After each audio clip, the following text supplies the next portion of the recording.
Country delight buffalo milk ని మా family వాళ్ళకి ఎప్పటి నుండో వాడుతున్నాను. ఈ పాల ఫస్ట్ యూజ్ నుండి నాకు దీనిపైన చాలా నమ్మకం వచ్చింది. Choose Country Delight and live better. Professor గారు, ఇప్పటికే భారత్ పై 50% టారిఫ్స్ విధించిన అమెరికా రష్యా నుంచి ఆయిల్ కొనుగోళ్లు ఆపకపోతే 500% కి పెంచుతాము అని చెప్పి ట్రంప్ హెచ్చరిస్తున్న పరిస్థితి కనిపిస్తోంది. 500% అంటే టూ హై కదా సార్. ఇలాంటి సమయంలో భారత్ ఎలా ప్రతిస్పందించాలి? దానికి ఏం ఇర్రెలవెంట్ అవుతుంది, ఒక దశ దాటినాక ఇర్రెలవెంట్ అవుతుంది. మీకు ఇప్పుడు ఇది వాటర్ బాటిల్, దీని రేటు యాక్చువల్గా అయితే 5 రూపాయలు తయారైతుంది. 10 అమ్ముతారు, 20 అమ్ముతారు, 500 అమ్ముతారు, 5000 అమ్ముతారు. కొట్టరా ఎవడన్నా? 500 తర్వాత దీన్ని 5000కు పెంచినా యాజ్ నో మీనింగ్. 500 ఎవడు కొన్నాడు, 5000కి ఎలాగో ఉన్నారు. 5000 కాదు, దీన్ని 5 లక్షలు చేస్తా, చేసుకో. After one level the price increase has no meaning. అందుకే మీకు ఇంత సింపుల్ వాటర్ బాటిల్ ఎగ్జాంపుల్ చెప్పాను. ఇది 10 రూపాయలు 20 రూపాయలు అమ్మినా కొంటాం. ఏదో అవసరం వచ్చింది, అర్జెంటుగా నీళ్ళు మంచి లాగాలి దొరుకుతలేవు.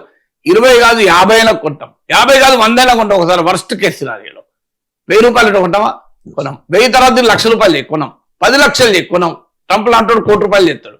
వాటర్ బాటిల్ 1 కోటి రూపాయలు, నేను 1 కోటి చేసి నాగేశ్వరిని శిక్షిస్తున్నా అంటాడు. ఏమైంది? ఏం తేడా ఉన్నా? 1000 కోటి ఒకటే, నాకు ఇట్ మేక్స్ నో డిఫరెన్స్. అందువల్ల ఒక దశ దాటితే ప్రైస్ హాస్ నో మీనింగ్. ఇప్పుడు ఐటీసీ కోహినూర్ హోటల్ ఉంది, హోటల్ గేట్వే ఉంది, తాజ్ హోటల్, అది 50 కోట్లకి ఇస్తుంది. కొంటనా? నేను కొనలేను, ఎందుకంటే నాకు 50 కోట్లు కదా, అది 1000 కోట్ల ప్రాపర్టీ. 50 కోట్లకి ఇస్తా, తీసుకోవా నాగేశ్వరరావు? నాకు తీసుకోలేను, ఏం చేస్తా? నాకు 50 కోట్లు కాదు 20 కోట్లు ఇచ్చినా తీసుకోలేను, నా డబ్బులే లేవు కదా, నేనేం చేస్తాను? అందువల్ల price doesn't matter at one stage. So ఇప్పుడు ఒక నెంబర్స్ డు నాట్ మ్యాటర్. 50% టారిఫ్లు విధిస్తేనే just it is not possible to trade. ఈ 500 ఇస్తే ఏంటి? ఇట్ మేక్స్ నో డిఫరెన్స్ కదా. చైనా మీద ఇలాగే 240 ఫస్ట్ 145% ట్యాక్స్ వేశారు. చైనా 125% వేస్తా అని ప్రకటించారు. తర్వాత దాన్ని 250% ట్రంప్ పెంచాడు. చైనా ఏమన్నది?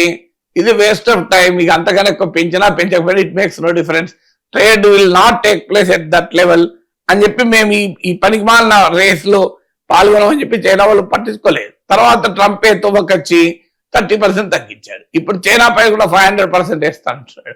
సో చైనా మీద ఆల్రెడీ 30% తగ్గించేసి చైనాతో అండర్స్టాండింగ్ వచ్చి జింపింగ్ తో మెచ్చుకుంటూ G2 మీటింగ్ పెడతామని మాట్లాడుతున్న ట్రంప్ చైనాకు బేరానికి వచ్చేసాడు కదా.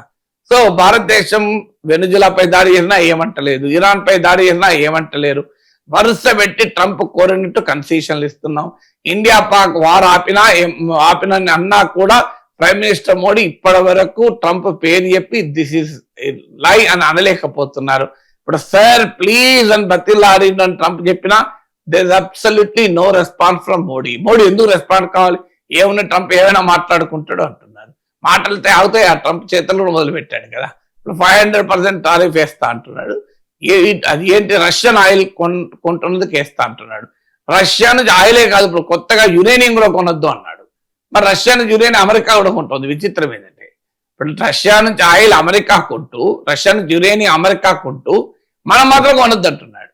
రష్యా అమెరికాల మధ్య ట్రేడ్ పుట్టినచ్చాక 20% పెరిగింది.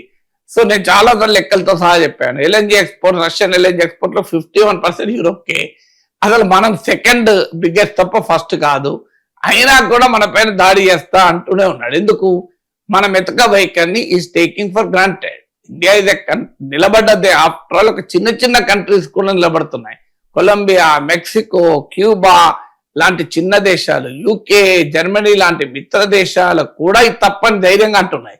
మనం అలా అనలేకపోతున్నాం కనుక ఇంకా రెచ్చిపోతున్నాం. మీరు చూడండి, ఇలాగే మోడీ ప్రభుత్వం అమెరికా చర్యల పైన స్పందించడానికి ధైర్యం చేయక ఏమీ రియాక్ట్ కాకుండా ఉండండి. ట్రంప్ ఏంటంటే Trump like strong men, Trump like strong nations. అందుకే మీకు చైనా అంటే భయపడతాడు, మీకు జింపింగ్ అంటే గౌరవిస్తాడు, పుటిన్ అంటే గౌరవిస్తాడు. ట్రంప్ యూరోప్ ను అవమానిస్తున్నాడు. ఎందుకు? Europe has become weak. అందువల్ల ఇండియా స్ట్రాంగ్ ఉంటేనే ట్రంప్ వింటాడన్న బేసిక్ కాన్సెప్ట్ అర్థం కావడం లేదు. మనం ఏందో అమెరికా చెప్పినట్టు అమెరికా కాటన్ పైన ఎక్స్పోర్ట్ డ్యూటీ తీసేయమంటే తీసేస్తాం, టెస్లా పైన మేక్ ఇన్ ఇండియా కండిషన్స్ వద్దంటే తీసేస్తాం, హార్లీ డేవిడ్సన్ వెహికల్ పైన ట్యాక్స్ తగ్గించమంటే తగ్గిస్తాం, ఎల్పిజి కొనమంటే కొంటాం, రష్యా నుంచి డిఫెన్స్ బడ్జెట్ తగ్గించుకోమంటే తగ్గించుకుంటాం, అమెరికా నుంచి కొనుక్కో అంటే కొంటాం. ఇవన్నీ ఇంటికి పోతున్నాం. ఇంటికి పోతున్న ఇంకెట్ నేను అంటున్నాడు. సింపుల్ క్వశ్చన్ కదా.